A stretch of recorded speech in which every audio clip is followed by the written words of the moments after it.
Welcome back to another episode of the Owl Pod. I'm your host, David Litfin. Alongside me, my beloved co-host, Amelia, right? And if there's one thing I can promise you is this episode will be better than whatever we watched Sunday night for the Super Bowl, because that was a tough watch. That was so boring. Oh my gosh. I'm not, without naming names, the left tackle of the New England Patriots should be on LinkedIn, let's just say. Maybe a job at Amazon? Yeah, somewhere, but not blocking for his quarterback. Poor Drake May. Poor Drake May. Although we saw that coming from a mile away. Yeah. But this is not we football. won't get into it. This is not a football podcast. It was last week, though. This is a Temple Athletics podcast. Last week we did talk football, and it's kind of been a few weeks since we caught up. And by the title of this episode, you will have seen that we have a special guest from Temple Lacrosse, Amelia's team. I guess not her team, but the team. I'm on the team, you could say. She's on the team. You're a captain of the team. You're a fifth year on the team, so I feel like it's maybe not your team, but you're a big part of the team. But we'll get into our conversation with Sarah later, but let's start with a little recap. A lot of sports to talk about. You know, it's you guys just started. We got obviously gymnastics and the basketballs. The fencing is rolling. We'll even talk a little track and field today, but let's start with women's basketball, who both basketballs had a bit of a quieter week.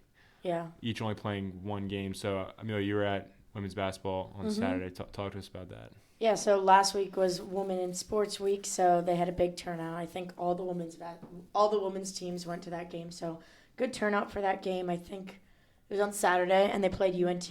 It was a tough game. The ending was a heartbreaker. They were back and forth, probably like 10 lead changes in the last 5 minutes, I would say. Like, one would score, one, like, just your classic back and forth game. I was following that game, actually. On Saturday, I was driving, and I was in the car for a while, and I had, like, on the screen, like, the score, and I just saw, like, it would just go back and forth. It felt like from the beginning of the game, not just the second half. It was huge back and forth. The Owls ended up losing 69-66. But there was a huge controversial call at the end of the game. The Owls were down by 2, I believe, with 10 seconds left. They get the ball in the corner. They're getting fouled. They're calling timeouts all over the field. You can see the coach is right next to the ref calling timeouts. We all know that coach is very passionate. And you could hear it from, I would say I was probably like 20 rows up, and I could hear her calling a timeout. Ref says, "Oh, I didn't hear you." UNT gets the ball, and they win the game. So definitely don't mention this if you see any women's basketball players, because I imagine they're pretty upset about that. Yeah, Stripes. It sounds like Stripes didn't get that one right. Which, you know, I got a lot to say about referees, officials, but, you know, this is not the podcast for that. You know, we're not going to. We're classy.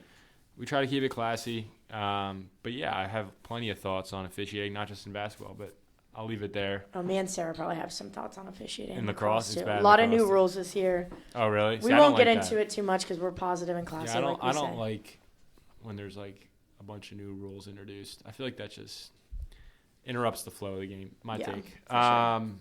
Men's basketball. Let's talk. Last time you heard from us right before the whiteout game. Boy, did that game deliver. Oh yeah. I would say that was also till the last minute, back and forth. It was honestly, as a Temple student, it was probably one of the best, if not the best, sporting event that I witnessed with my own two eyes. Yeah, I always like to keep it interesting for sure. They kept it interesting, but man, the environment was great. The game itself was great. You know, it was really packed. close in the beginning, similar to the game like you just described. And you know, Temple found themselves down towards the end of the game. They clawed back, and our guy Mokita, game-winning basket. A little tip in. With like a couple of seconds left in the game? Was it 1 or 2 seconds? For sure. And then the game ended off of failed inbounds play by the Owls. They got it back. They put up that 3. Did you have the same feeling I did when that ball was in the air? The guy stepped out of bounds, right? Or was that the play before? That was the play before, but then remember we had the inbound. We called a timeout. We ran up another play. Yes, we inbounded it, turned it over. They got a shot up. I mean, my heart was like in my stomach for that. I just saw that ball go in so many times that when it didn't go in, I was just so relieved. Yeah. And so that was a really exciting game. Obviously, a huge home win against the team that now sits actually in first place, USF. Mm-hmm. But the Owls aren't far behind, and this past weekend they traveled to ECU, where they played the team already at home in a close game. This game was also pretty close, but the Owls pulled away at the end behind a great performance by Aiden Tobiasen, who set a career high 27 points. This team's just ever since conference play started really consistent. They're now 7-3 in the conference, a half game out of first place. This conference, it's a tight battle. It's the most competitive conference in the NCAA right now. I'm looking at 6 teams all within a game of each other. That's great. So every game matters a lot. Who are the top 3 right now? Right now, USF and Tulsa are both 8-3. Okay. The Owls are 7-3. Mm-hmm. But right behind the Owls, you have 3 teams that are 7-4. So, you drop a game or two, suddenly you go from like 3rd place to like 7th. Yeah. So it's just every game, there's, obviously every game is super important. This week, the Owls will play 2 games. They will travel to Tulane on Wednesday, which is, depending on when this episode comes out, the 11th of February. And Tulane is 4-6 in the conference, but they're kind of sneaky good. I've kind of followed this team lately. I think they beat Memphis on the road a couple last week. So they're a competitive team, not one to be taken lightly. And then they will be back at home on Sunday versus North Texas. I think that game goes off at 2 p.m. So Hooters' birthday. And it's Hooters' birthday. I'll be there. I know that. Hooters' birthday. I will be in Boston, so I won't be here. But I'll be following. I have a race.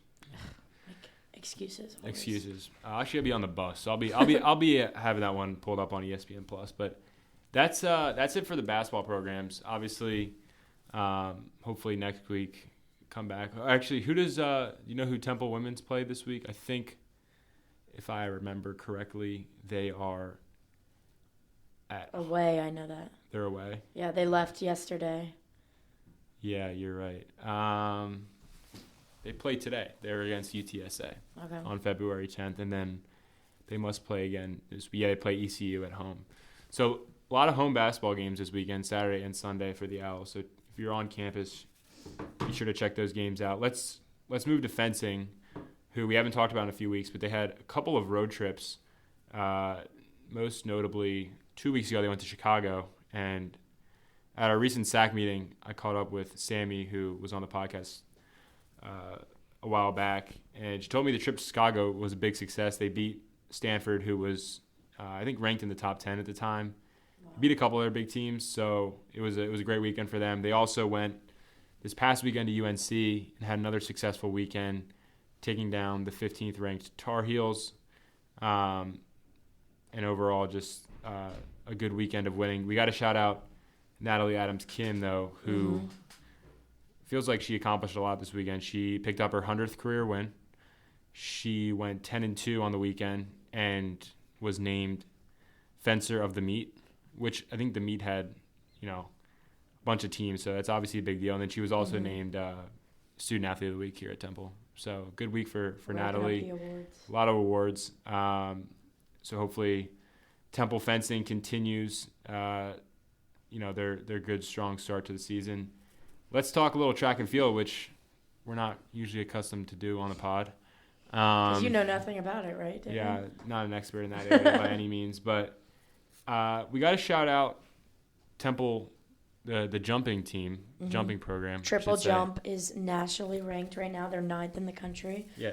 I know Anara Shell, is that how you say it? Yeah. She's been just beating her personal best every week, it seems she's great. She's a grad student, and she qualified for regionals, I think not last year, but the year before. She's extremely talented jumper. They've also got a couple transfers that have come in and, have had a lot of success so far. Their coach, Coach Kelly, who I know well, he has always produced really strong jumpers. 12.87 meters, that's Anara. That's her personal for the best triple right jump. now. Yeah, that's crazy. Yeah. If anyone's ever seen the triple jump, it's a lot harder to do than it appears. I actually in lift sometimes coach. Our coach trying to do it? Will have us do that exercise I don't know why, but whatever, we do it, and it's actually really hard. But our jumps team, they're crushing it so far in indoor. And, we're traveling up to Boston this week. We have a big race. The men have about, I think, 7 guys competing on Friday, and the women have 2 distance girls running on Saturday. So we'll be there all week at one of the bigger indoor meets of the season. So looking forward to that. And their conference is coming up in 2 weeks down at UAB. So we'll definitely be talking about that. Let's move to the debut of Temple Lacrosse on the podcast. Everyone's favorite or topic. do you want to? All right, let's do, because we also have to talk gymnastics. Do you want to do gymnastics first so we can flow, right? Okay. Yeah. So Temple Gymnastics traveled up to UNH this past weekend for a conference meet, and they set a team high of 194.5, which marks their best of the season. And I drove up, and this was actually really, really awesome meet. It was a dual meet, so just 1v1. But a couple of big performances, starting on bars where they started, which is always a tough event to start on, I think, bars. Mariella Bruick scored a season high 9.75, which was great for her. She's been recently kind of put in the lineup on a more consistent basis, and she's been delivering. Megan White was a homecoming meet for Megan. She's from New Hampshire. We talked about how she was heavily recruited there. She posted a 9.725 on bars, which was also season high for her. And then on vault, which was their second rotation, they had a freshman, Jade Harden, who's been crushing it on vault. And Jade came early this year, and she's been really, really strong on that event. She posted a career high of 9.825, which was good for second in the meet. Wow. So as a freshman, she's been really, really strong on vault. You say she came early, so like she should be in high school. Yeah, right she should be in high school. That's crazy. Yeah. And second overall. Yeah, and without getting like too into specifics, it's like really hard to make that transition from high school to college in gymnastics. A lot of speak of rule changes, there's a lot of like nuances and things to learn, and she's done a really good job, and she's been really a crucial piece of the lineup. And also Amelia Budd, who's been the anchor for vault, posted a 9.8, which was good for third place in the meet. And then moving to floor, they had a bit of a floor party on. I will say, I like that term. Never heard that term. That's it was a floor party, I will say. They posted a season high of a 48.9. In that rotation, 3 girls posted a 9.8 or higher. Mariella, again, scored a career high of 9.8 on floor. Or actually, I think she had a 9.825 on floor. Nikki Rengifo posted another 9.825, and then Amelia Budd had a 9.85 on floor, which is a personal best for her, career high, and was good for third place in the meet. It's actually crazy I said they had a floor party, because they posted a 48.9, which is a really good score for floor. And then UNH 50 is the max, right? Yeah, 50 is the max. UNH, they were on floor next, and then they just one-upped us. It was actually insane. I was like, "There's no way they're." I think we're gonna win the meet, and then suddenly it was like 9.9, 9.8. It was like, whoa! I was like low-key pissed, but I wasn't hate watching, but I was like, damn, there's some high scores. The judges, that's questionable. Gymnastics judges, I'm gonna be honest, one of the biggest fugazis of all time. Like, if you just think about if you just watch gymnastics enough, the judging is a major liability and a serious issue that I will stop talking about, because I'm going to say something I will regret. But gymnastics judges, fugazi of all fugazis. I mean, they're not watching the same thing as everyone else, but no idea what that is. It's just it's just fake. It's just total fraud. And how did Beam go? Beam was solid. Last rotation, right? Yeah, it was the last rotation. I believe Megan scored pretty well. Haley Best, she had a 9.775, which I think was the highest score posted. But yeah, okay, one more thing, just because you asked about Beam. I'm sorry, I know. Megan White had probably one of her better Beam routines of the season, and then I watched a judge put up a 9.55, and I was just which is a low score relative to what she's used to doing. Yeah, her difficulty is high too. And myself and someone else in audience was not happy with it. But whatever. I'm done. We can move on. They have a home meet this week. They're getting better. That's what matters. I They're agree. onwards and upwards, and that's what David meant by everything he said. Okay. Of course. Lacrosse now. Let's get into it. Just ready to go to lacrosse. Sorry. So, home opener last Friday. Cold one. Snowy. Snow was falling in lacrosse games. Wrong. Yeah. Would you rather play indoors or no? No. I see men's lacrosse. Yeah, I see men's lacrosse. Like they're playing indoors. Like Penn State. What is that? Yeah, a lot of the games this weekend got moved inside. We played on Friday. Saturday games either got moved like to Friday or Sunday because it was so cold on Saturday. It was feels like -9. It was insane. But I'd rather play it outside. I feel like indoors is like a weird environment. See, I'm the opposite. I would totally much rather play indoors. Yeah. Like we played indoors at Vandy last year, and it was a shorter field, but it was nice to be inside. Yeah. I guess like the turf is pretty much the same regardless of indoor. Yeah, true. Yeah. So it's just like you're just warmer and. I'm just not used to it. Like I never played in an indoor. Is That was like my first is time the playing lighting indoor. weird? The or lighting no? is kind of The weird. lighting is weird, especially like if we played in Star, like the lights in there and the like mosaic. I don't know. Like the T in the Star is like it throws you off. Vandy didn't have anything like that when we played in there, but like yeah, I'd go outside. I like we did fine in the cold. Yeah. Yeah. It was nice. Yeah, well, looks like That was a side tangent, but yeah, a little side tangent. That's okay. So Delaware came to town. Looks like we got off to a little bit of a slow start, but picked it up quickly in the second half. We were down 4-0 in the first quarter. We had a scoreless first quarter. Then I think we woke up. Maybe it was very cold. So we maybe got on just quite like the streak. warmed up. Like we started scoring, and then it just didn't stop from there. Yeah, I think we started to pick apart the defense a little bit. I'm pretty sure Sabrina Martin had 4 straight goals, which is crazy. She did. And she led the team in scoring there. But we just started to figure out some things. I think we took over the draw. In the first half, they definitely had a lot more draw controls than us. Then in the second half, we just figured it out all over the field. Defense, put some things together. We got a bunch of stops, and then we were able to get a lot of transition goals. I think we kind of startled Delaware's defense by our transition goals. We were scoring sometimes in 15 seconds, which is very fast. That's quick. Yeah. Definitely getting into them before they even set up. Yeah, some unsettled goals are always good because yeah, once you get in, I mean, I'm not an expert, but once you get in, defense gets set, it's probably harder to move. It's harder to. Yeah, for sure. So you talk about the draws, and as an outsider, I'm always amazed how the importance of winning draws because possession is everything. Yeah. So you win that, you're on a streak of 5 straight possessions. The likelihood you score obviously significantly increases. So how does that kind of work?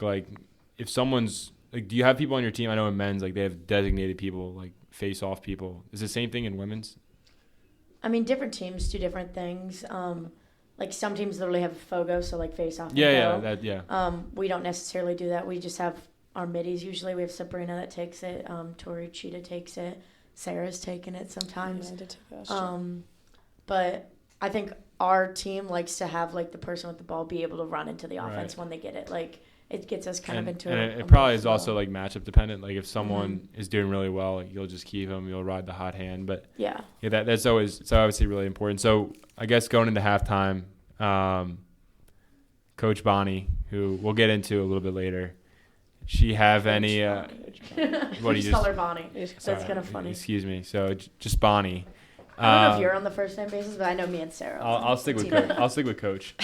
Did she have anything, particularly noteworthy to say in halftime? I don't know, how it works in lacrosse. You get in there, you come out of the locker room feeling a little more alive, a little more motivated, or is it more just X's and O's, trying to figure out how you're gonna, make the comeback? I think she emphasizes a lot of the time the little things, and also something we do in halftime is usually the players speak up first because obviously we all are on the field together. So I think sometimes just hearing I don't play defense, but the defense all being able to take a breath and get on the same page while we're inside in halftime is always a good thing. And then I don't know, I feel we usually set some things on offense we gotta swing the ball better. talk better. I don't think we ever do anything crazy usually, but It's nice to have, like, that calm composure at halftime because, like, Mhm. yeah, we weren't really up and, like, we weren't scoring a ton, but, like, we all talked. We were, like, all, like, kind of level-headed. Bonnie came in, same idea, and she's really good at that, honestly, and, like, got us hyped up. very level-headed coach that emphasizes little things and Yes. putting together the pieces that we've worked on all week in practice and stuff like that. So I think sometimes just that's a good reminder. Like, it's easy to get very frazzled when we have a lot of turnovers or stuff. Like, and it was the first game, so emotions are kind of high, but I think that's just usually a good reset period, like Sarah said. Yeah, let's fast forward. Obviously, you guys made the comeback, win 12-10. They posted a clip. Locker room looked pretty lit after the game. Was that obviously it's always good to get the first win, but that was more, I'm guessing, more of a product of how you guys won. And I know Delaware, like you told me they're a pretty good team. So talk to me about that feeling in the locker room after the game, getting the first win. Looked like you guys had some fun in there. Oh yeah, we always. I mean, after we win, we do the I believe we have won Game cheer. ritual. Yeah, and I think that's always fun. But I mean, I said right after, I might have said to my parents, I don't know who I said to, but I was like, that was one of the most fun lacrosse games I've ever played in. Like the third and fourth quarter, I think we went on a 6-0 scoring run. Something around that. I might be off a goal or two, but I mean, we were just having so much fun out there. Like, me and Sarah both play attack, so we got connection, and we were all just so happy for one another. I think it was an unreal feeling. I don't know how to say it. It was a great start to the season, honestly, and it was on top of it just being fun. It was just it felt so easy. Yes. We were scoring, we were all happy. No one, and Bonnie even said this, no one hung their heads at all. And it would have been easy too, going down 4-0. Oh yeah. And even I think out of halftime, I think Delaware scored two pretty quick goals. And then, like Sarah just said, no one hung their heads. We just have the fight in us, I feel like. Yeah, especially shout out to defense. Even though those two quick goals, they got turnovers, they got the ball at the field, they let us do our thing, and we responded. Yeah, we trusted one another. Sounded like a full team effort. Definitely, I would say for sure. Let's talk what we have coming up this week. I know the game was originally supposed to be played over at Springfield Delco against the St. Joe's Hawks. Yeah, it's a common topic. For those that don't listen, I had a tough game last year versus St. Joe's. It was, at the time, they said season-ending injury. So this is a little bit of a annoying one for me. But it wasn't like your this. Let me just expand on this. It wasn't like you twisted your ankle and happened to be against St. Joe's. This was a product. Aggressive foul. This was a product of the actions of the other team, which were it wasn't a legal play, was it? They didn't call the foul, but it was definitely a foul. Yes. Yeah, after review, it was clear this was 100%. Not a lacrosse move. Yeah. I'm just trying to connect it to how other penalties get called in sports. It wasn't a football move. It's this probably wasn't a lacrosse move. Yeah. I try not to talk too much about it because I don't really have anything nice to say, but I just say there's definitely some team juice about getting our revenge. Getting the revenge. There's nothing wrong with that. This is sports. But St. Joe's is always a pretty big game for us. That's our. It's a crosstown rival. Of the rivals, that is probably one of our biggest. Yeah, definitely out of conference biggest rival for sure. So this game is taking place on Wednesday. Mm-hmm. Yep. And talk to us a little bit about. Is it Wednesday night or is it the afternoon? 3 o'clock. 3 o'clock. 3 o'clock. Yeah. It's too cold to play at nights right now. Yeah, I figured. And there's lights over there, right? Yeah. All right. So, obviously the revenge? It's a rival game. Beyond that, what's the feeling going in after a big first win? I know the game was supposed to be played, at a high school, but got moved to a home game, which I think probably benefits you guys. Yeah, for sure. Definitely. Talked about the approach going into that one. I think we're all excited. That first game was just a jolt of confidence, and we're looking to build off that. Start faster, I think, is probably going to be one of our focuses. Obviously, you never want to go down 4-0 against a team. But, I mean, practice yesterday, we were all excited. We're, scout, went very well, I think. Step on the gas and keep your level head. Mm-hmm. Definitely. I mean, it's always high emotions, especially I think even the coaches feel the emotions when it's St. Joe's, and it's just going to be one of those.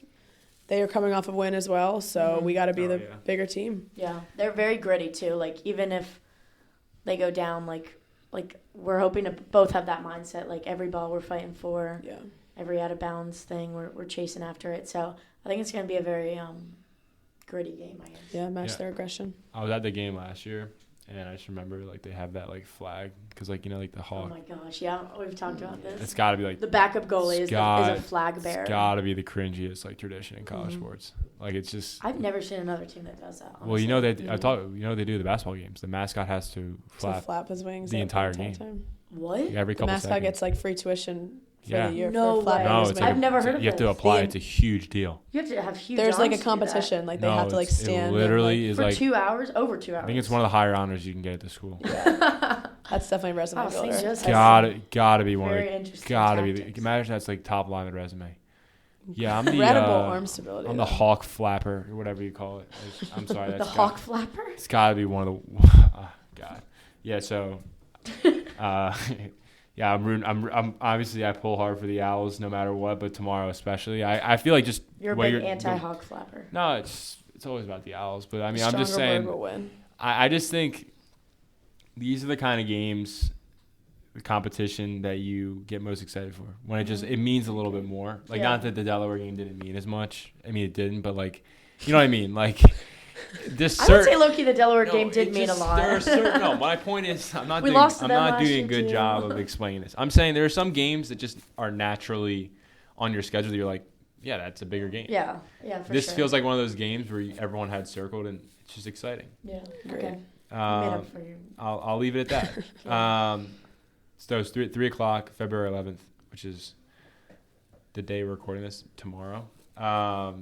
Who knows when it'll come out? When it'll come out, we'll see. Sarah, let's get into our conversation. That was probably the longest we've ever done recap, but that's okay. Yeah, but you got a little inside scoop on the emotions behind the game. Yeah, good stuff coming up. Yeah. I think it's cool. Like if someone's listening to this podcast, they just got like an inside scoop on Temple Lacrosse. Mm-hmm. All right, Sarah, let's talk about you're a junior. I am. Attack, which. Can you not come back on defense? That's like the rule, right? The restraining lines are a thing, David. I'm not like. You've come to some games, so I would think you could recognize that, but you can cross the line. You can, but someone would have to stay back like so a different player. I'm right, but that's fine. You're always right. Yeah. All right. She's an attacker. I am. An attacker. So. She scores. Former midfielder. I used to be a runner of the both sides, but. A runner. Then you're like, let me just score goals and chill on this side. I mean, that's got to be like, let me just ask, like, when the ball's on the other side of the field, you're just like chilling, like watching the game, catching your breath usually. Occasionally, like the defender will ask a few questions, and then you get into a conversation. Sarah is a talker. I am the opposite. About that. Sarah, I saw in the Delaware game. She tapped the defender's stick like, "Oh, good luck." I always say good luck to my defender around me if I'm on the attack side. I'll be honest. Is that like good luck? You're not gonna stop me, or like? That's just giving out my. She's a kind person. My goodwill. Okay. What do they like? Good luck. What's an average conversation like? Like, are you're like, yeah, like, what did you have for breakfast? Or is it like, yeah, Sarah, what do you ask your defender? What do you talk? I usually don't always start the conversation. It's more of just like I'll be talking out loud instead of in my head, like about the defense, and then sometimes the defender responds. So, like, I do say that. I'm like, oh, good shot. Like, yeah, I do. Yeah, credit where credit's due. Some lacrosse players have great shots, and sometimes it's a great save. But I'm like, oh, like outward commentary basically, and sometimes they're like, oh yeah, she's so and so. I'm like, oh cool, like. How was the travel up here? That's a good question I was asked. Like, how long would your guys drive up here? That's good. I mean, I kind of like that. Like, casual conversation. I guess I'm jealous of that because, like, I like to chat it up. And if I was in competition, like, I used to play team sports. Like, I was big. In the fall, I do it, but not in the spring. Like, I'm not, like, in the fall, it's like when we scrimmage and stuff, I'll be like, oh, like, is this your last game? Like, you know, when you're playing 4 scrimmages a day, but. It's also spring, I'm locked. It's also like getting on a good note with them. Like if I'm talking to them being nice, they're not going to hit me too hard. Hopefully, that is not true. You never know. If whatever thing you have. So Amelia, you said you don't talk. What if like someone talks to you? Like, do you respond or you just like? I'm not gonna ignore them, but like, I think usually you can tell like when someone wants to talk to you, and like I'm not like looking at the other person. I'm not engaging in conversation, but. If they ask a question, I'll say it. I'm just not going to ask one back, you know? Yeah. I guess, like, you can't be, like, totally, like, locked. Like, you got to be somewhat locked in because, like we just said, like, ball turnover quick. Ball can move quick. That's always interesting. All right, Sarah. So, you went to high school not too far away, like 45 minutes away? About an hour. An hour away? Traffic. Yeah, a little bit further. Coming, into your recruitment process, was Temple like always on your radar, or did you know you wanted to play lacrosse in college? Kind of how'd you end up here, and kind of what was that process like for you? Yeah, so I kind of knew I wanted to play lacrosse in like 8th grade, and then of course I went into that, like hit 9th grade, 10th grade. I was like, oh my gosh, I don't want to play in college. This is like so weird. And then I kind of like locked in. Obviously, for those who don't know, lacrosse recruiting, you can start getting recruited like September of your junior year of high school. So Temple wasn't really on my radar, but I always kind of knew about Temple just growing up in the area. So I was looking at some other schools. Temple reached out. I came down for a visit. And then about a week later, me and one of my teammates, Jenna Fascioli, shout out, I believe she was on the podcast a few months ago, texted each other. Right? Correct. Yeah. We were high school rivals, but club teammates. Oh, wow, that's cool. We texted each other. I was like, oh, I think I'm going to go to Temple. And she's like, no way, me too. And then we committed the same day. That's sick. Yeah. Wait, that's actually crazy. Same day. I have is another crazy. side tangent now. So you and Jen are on the same club, which I also didn't know. So I Yes. learned fun facts when my teammates come on the pod. Me and Erin were on the same club. That's, for those that don't know, she was in my grade last year. But, like, so that's kind of funny. I feel like there is, like, maybe they saw the connection. Or, like, mine was at President's Cup, and Bonnie texted, like, both of us that night. I'm like, okay, Crazy I'll go to Temple. Like, I visited, and then we both were like, yep, we'll go there. That's Good. how we were. Yeah. We didn't both go to the same, like, what is it? Not play day, but like clinic. Yeah. I went to one, and then she went to another. And yeah, we just like texted really quick. We were like, hey, we're both looking. And then we were just like, yeah, let's go. Wow, I didn't know the pipelines. And also, those not familiar, isn't lacrosse like one of those sports where like you get recruited through club, not really high Yes. school? Oh, yeah. Well, it might be a little different. So in the South, like, no one's flying down to come to a high school game. But, like, do people come to you guys' high school games? I wouldn't say like if you're like the top recruit, maybe. Like I Yeah. know like I had a girl from my high school. She went to Loyola. Believe her coaches came to like one of our games. After she was committed or before? Like right before. Yeah. Like she committed like really early, and it was like right before. But no, like it's all club. Yeah. It's Yeah. just what club team did you play for here? Extreme out of Lancaster. Oh wow. So yeah, my friend plays lacrosse. He played for NXT Yeah, and those are. Mesa. Yeah, I don't really know Mesa, but NXT was some of our like they were like the big like. Yeah, I know. Big Because like I feel like teams. all the lacrosse clubs, like kind of everyone. It's a smaller community, but everyone kind of Yeah. like knows. You the- play everyone, like, in exactly. every tournament. Yeah. So, growing up, I'm sure you like had heard of Temple. Did you ever like visit here before like you're like official? No, but my mom actually went to Temple, so Oh, like I wow. kind of always knew. Once they reached out, I was like, oh, like I told my parents that like Temple reached out, and she was like, yeah, like go back to my alma mater, and then That's I pretty was cool. like, yeah, sure, but then I was like, no, I don't think I will, and then yeah, No, I I'm always good. well, like not that it's like, but like in my area, I come from a very small town, so it was always like, oh, Temple, big city, like Right. it's way too drastic of a change, but I actually love it. Best decision. So once you got here, what did you end up studying, and how's? I mean, it sounds like you enjoy your time here. What did you end up studying, and what's kind of made your experience? What is obviously being on a lacrosse team. You're a junior now, being on that team for a couple of years. What have you enjoyed about Temple that maybe, like you said, you didn't expect to end up here or maybe even like it, but what's kind of made the experience for you so far? Yeah, I would definitely say the team, like as you said, it's hard to kind of think of other things that I love as much, but the girls are just amazing, and we're quite literally the best family on this campus. It's hard to say there's a competition, but I'm a health professions major, so I love having like all the hospitals around. Makes some great opportunities for post-grad and some shadowing opportunities, but yeah, the campus is great. I love the Eagles, so that atmosphere. I mean, it helps. Yeah, I wish to they just take the SEPTA down. Yeah, I wish they made it a little bit further this year, but Oh, yeah. next year's our year, obviously. But yeah, I really didn't think I'd love the city as much as I do, but I do. Yeah. So health professions. Do you spend a lot of time in Paley then? I kind of do. It's not as like open as you think it is yet. Like there's like the few main classrooms, but like But that is like your school, right? yes, yeah, So She definitely spends more time in Bury, though. I yeah. bet. Unfortunately, that's about as big of a contrast you can get on campus. Yeah. Like one of the oldest buildings and the newest, probably. The new Paley. So we talked about how awesome it is. I actually like hadn't spent much time in there, and then like last week I like went in there for. I think I was eating lunch. it is like actually insanely nice. Like from the outside, it's really cool. Then you go in, they have like all these different like nuances and features. Like it's pretty incredible. And they're still opening new things. Yeah, which is insane. Like you walk in, there's like a kitchen right there that's like obviously like not really open to the public, but it's like for some sort of class, some nutrition class. The seating, like just like the design, it's honestly from the outside it looks great. Then you go in, you're like, whoa, it's so modern on the inside. Yeah, it's crazy. So I'm sure like over the next year and a half, like you'll have plenty of class in there. You'll get to enjoy that. Yeah, Bury is the opposite. I think I've been there once. Bury is like a basement dungeon vibe. It's like if you go in and you need the bathroom, you will take actually 10 years just to find the one bathroom on each floor. So going from the lecture, you have to go through the back hallways. You're like, I have no idea where I am. Yeah. Like you're underground. And then the elevator doesn't work, so my 4th floor lab is a couple stairs up. Yeah. Classic. Yeah, so I guess with Bury, the one thing I will say is you got Bury Beach, which is Bury Beach in the spring when it's warm out. Pardon the short interruption. David definitely didn't make a mistake, and we had to change locations. But as I am Sarah's teammate, I do have some inside scoop. So I do have a question. For those that don't know, Sarah tore ACL, so she's actually redshirt junior this year. Redshirt sophomore. Redshirt sophomore, yep. I have a redshirt, and I still don't understand how it works. But so last year was your first year playing in college, right?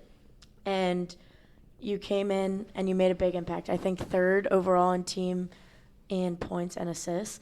So what was changing to having that impact on the field like, and what kind of helped you grow your confidence in the game? Yeah, I mean, it was kind of fun coming in. Like freshman year was almost like a fever dream, I feel like we all say, but seeing everything from the sidelines, how our team works, it was just like almost like a slower start to the typical college experience of athletics, but it was definitely a fun year last year. I was on the midfield line, and it was just go, go, go. And sometimes, obviously, we didn't always come out with the wins, but I got experience on every end, losing in overtime, winning by 1, losing by 1, everything you could get. But figuring out kind of where my strong suit was in this team was definitely the biggest part. And obviously my knee gave me some challenges, but she's all better now, so no problems here. Yeah, it's obviously a really hard way to start your collegiate career with an injury of that magnitude. But I guess, like you mentioned, having the experience of just being able to watch everything from like a 30-foot view, I'm sure that kind of helped you with your first real season, like playing. So as you come into like your second, I guess, like as a sophomore now, like, eligibility-wise, what are you looking to build on? It seems like you've made kind of a transition in terms of your position, but how else are you hoping to impact the team more in your second full season?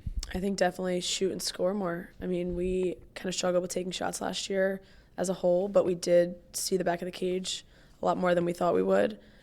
So getting the transition up quick, I think that's kind of where I'm at, is trying to help the ball get from defense to attack as quickly as possible, and then getting in some good offensive sets, scoring, looking for everyone, and having fun with it.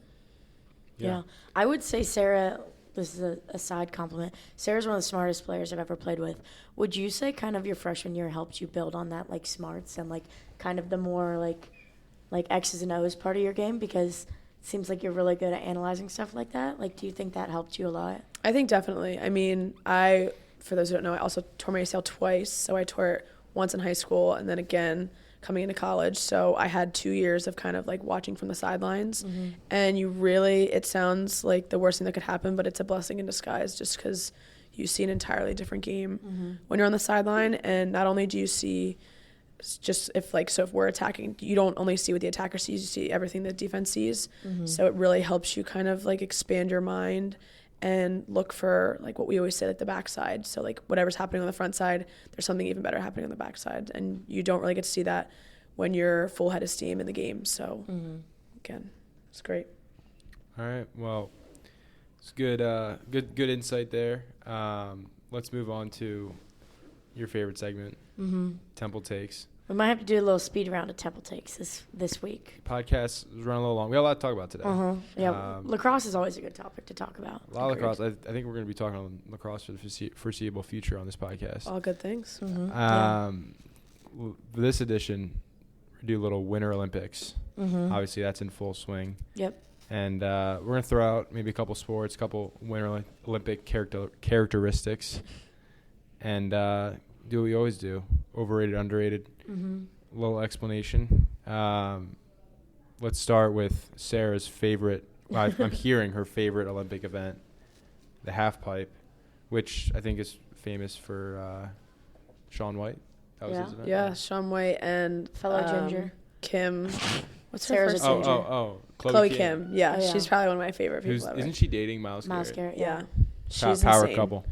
Yeah, half pipe is just really cool, and I feel like of the things, not to knock on wood or make anything happen, but the half pipe, they never fall. Like, they're always usually like so good.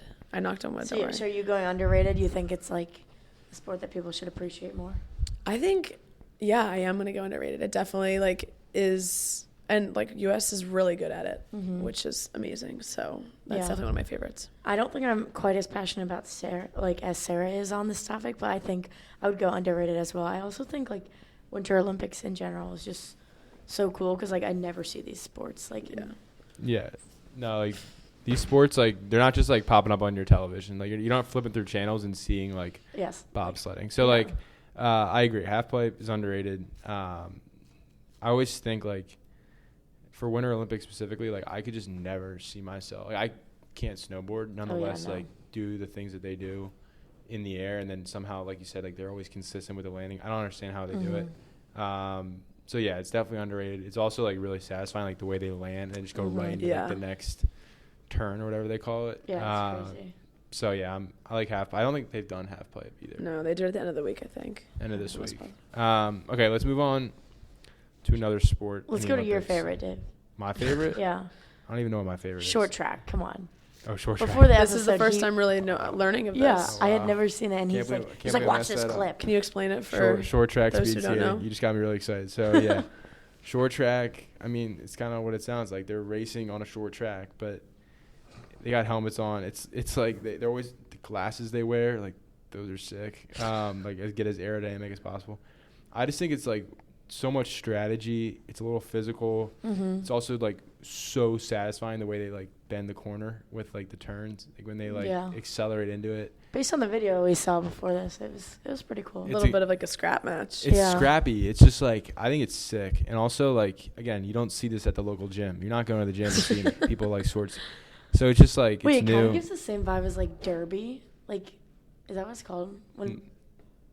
Derby. Like, when women do it and like it's like in a bowling alley. I think it's called derby, and they do the same thing. With the roller skating. Yeah, and they're like shoving each other. Oh yeah. It's something with derby in it. I think I'm missing a word, but it yeah, gives the same vibe. But short track, I just think like they're moving so fast. There's always like crashes. I just think like it's entertaining, if anything. So it's underrated. Everyone should watch it. It starts today. Okay. I'll have to check that out. I guess now I'm gonna go underrated as well. I didn't really know it was even a thing, but I guess I like it. It's cool, and it's pretty quick. It was like a minute or so. I think they have different distances, but Yeah. like, they're all pretty fast races. Yeah. I'll go underrated as well, just to support your passion. Yeah, thank you. I mean, look, I think everyone should check it out, but let's move to one that's a little more controversial. Everyone has an opinion on this sport, including myself. That would be curling, which I feel like is as popular as ever right now. I just think because the United States is pretty good at it, everyone's like tuning in. Also, like I don't know if this is new, but they have like mixed curling. So you have like a team of like a guy and a girl, a man and a woman. So they had a great win last night. They beat Italy. Yeah, and my roommate's Italian, Francesco. Oh, okay. He was pissed. They're competing for awesome. gold. Soon. Yeah. So curling.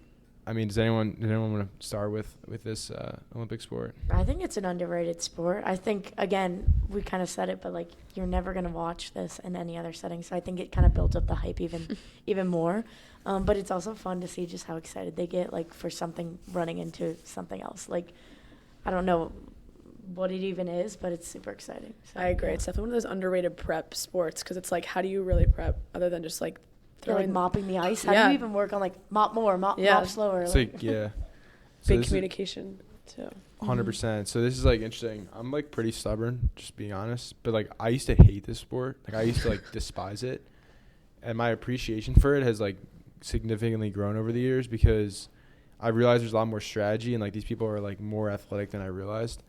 And I was watching, and like they actually have to like be somewhat like strong, and they have to have endurance because like they put some serious friction into that ice, like with the mop.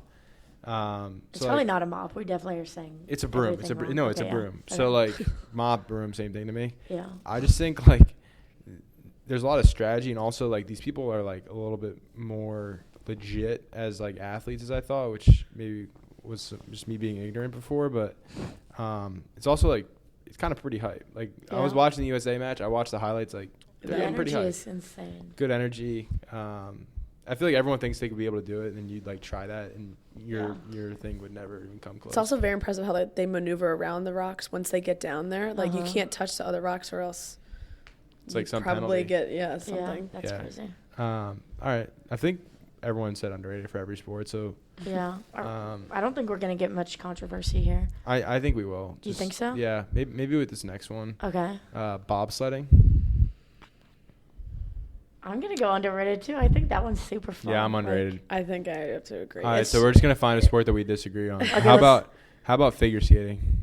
Underrated. Like what they do out there is insane. Which type though? Like the solo, like the quad? You know the quad god? All of them I think are crazy. The guy who just did the backflip. Yeah, that backflip was wild. I think that is justly rated. I don't think anyone underrates or like it's like how hard that is. Yes, to do? like that's. And the duos, like they're very in sync. I'll just be honest, like I want to dislike that sport so badly for some reason. Jealousy is I can't. No, it's not jealousy. I have no desire to be on the ice. We've already talked about my inability to ice skate. Yeah, a couple of weeks ago we talked about how bad we both were. Like the very few times. It's more like I just like for some reason like I don't know. The sport, like I'm not glued to my TV. I'm like close saying overrated, but it's not because it's really impressive. Yeah, the highlights can do it for you for those maybe. Yeah. All right. Should we go hockey? Olympic hockey is like especially now that NHL players are in it, like it's must see TV. Yeah. So underrated. Yeah, I mean it sounds like all right. Let's move to a bigger question that might have some controversy, which is the Winter Olympics or the Summer Olympics. I'll start. I don't think this one's particularly close. I think the Summer Olympics is by far the more entertaining and more interesting Olympic Games. Although I do enjoy watching the Winter Olympics. Summer Olympics, I just think you get better sports. It's in the summer, so like just better vibes overall. Also, I just think you get – I know there's breakdancing, which was an abomination. But you just get like sports that like you can kind of like more relate to. Like, I'm thinking like track and field. You get basketball, like just sports you're more accustomed to seeing, which I like. I think I know more about those sports, so I'm a Summer Olympics guy. I think I'm gonna go on the opposite and say, like quite literally the exact opposite to everything. The winter is the summer is a great like everyone's hype, but like the winter is like the Winter Olympics kind of brings everyone up when the winter's a little cold and like everyone's a little sad. The winter depression. We're starting to get some big snowstorms, but then we see some sports that it's like, what in the world is this sport, and how do you get into it? Yeah, what is the skeleton? Like how does one get into like sitting on like a little sled? What's the two people, like double luge. Yeah. Like how do you realize I'm good at that? Yeah, I can lay on a sled. Or like the ski jump where they just like try to yeet themselves as far as possible in the air and land. So is Sarah convincing you that? All right, let's not get inappropriate. Wrong? Let's kind of. But have you seen like the news about these like ski jumpers and like what they're doing, especially the male? No, I have not. It's not appropriate for the podcast. Let's just say like there's been reports that male ski jumpers, it's called the Nordic, I think, they are like doing something to their bodies to like optimally allow them to jump further. Okay. And you can take that information and look it up, but it's like pretty interesting. I wish you could see our faces right now. Yeah. Shouldn't say interesting. It's just like pretty weird. Yeah. Moving on from that, I think you guys both make great points. I do like that in the Summer Olympics. Like I probably watch more of the Summer Olympics because I know what's going on. And I really like gymnastics in the Summer Olympics. But I think I might have to agree with Sarah that, like, these are sports that I don't know what's going on, but they're still so interesting. So I'm going winter. Okay. But I do like both a lot, I think. It's a hard conversation. All right, that's fair. Let's move to my favorite segment, Owl or Foul. Kick off this kick off. Let's end this podcast. Something that's soaring upwards, which is for sure the American Conference Eagle. Only conference still. My owl for this week is Santucci's Pizza, which is recently a sponsor of Temple Athletics, which we love. But I also just love this pizza place and Square pizza, but also they like kind of flip it, like the sauce is on top, cheese underneath. I will just go on the record and say I'm the only person to ever go into that establishment and eat an entire large pizza by myself. And because I did that, they gave me a free cannoli. Ever since that moment, I've been a loyal Santucci's lover. That's insane. Yeah, I had an entire large. And a recruit was there. He signed, of course, after seeing that performance. He's like, that's impressive. Yeah, it was my coach. That's hilarious. And they'd never seen it, according to them. Someone's probably done it. But they gave me a cannoli. I'm very impressed by that. That's great. It was also like service too. I love cannoli. So like cannolis are gas. Yeah. Was it a good cannoli? It was fire, and I still had room even after the large cheese. I was hungry. So Santucci's, like, now that they're like official Temple, gotta humble brag about my experience there. Let's go Foul. Sarah was passionate about this one. Yeah, Sarah, you wanna talk about the Foul for this week? I would love to. Just I think Temple needs to get up, and maybe it's the city of Philadelphia, maybe it's Temple's campus, but we need to get these parking spots open. The snow is far too cold, far too frozen. Weeks, though, right? Yes. It's not like it snowed yesterday kind of thing. It's like it's been 3 weeks. Yeah. And you cannot move it. We've worked to, I think, everyone collectively clearing 1 or 2 spots, but there's still so many spots that are just covered in ice, and it's like you can try and get over 5-foot piles of snow. Like, you can try and get around it. Some people still have their cars not cleared, which is crazy. also insane. Gotta make sure those still run. But the parking, even like on campus, off campus is horrible, but on campus parking has just been insane. And for my other fellow drivers, it's upsetting to see so many spots gone. Yeah, drivers unite. We gotta fix that issue. Sarah Gowman needs it fixed. It's crazy. Like, it was 20 degrees this morning. It felt really warm out, which I've never thought I would ever say. Sad to say. But I think next week that's our mindset now. It's wild. We're gonna get some 40-degree days, so hopefully that snow will start to melt. You'll probably catch us out in short sleeves at practice, and it's 40 degrees. There's a chance. Maybe some shorts will be allowed. Yeah, that's crazy. All right. Well, Sarah, thanks for joining us.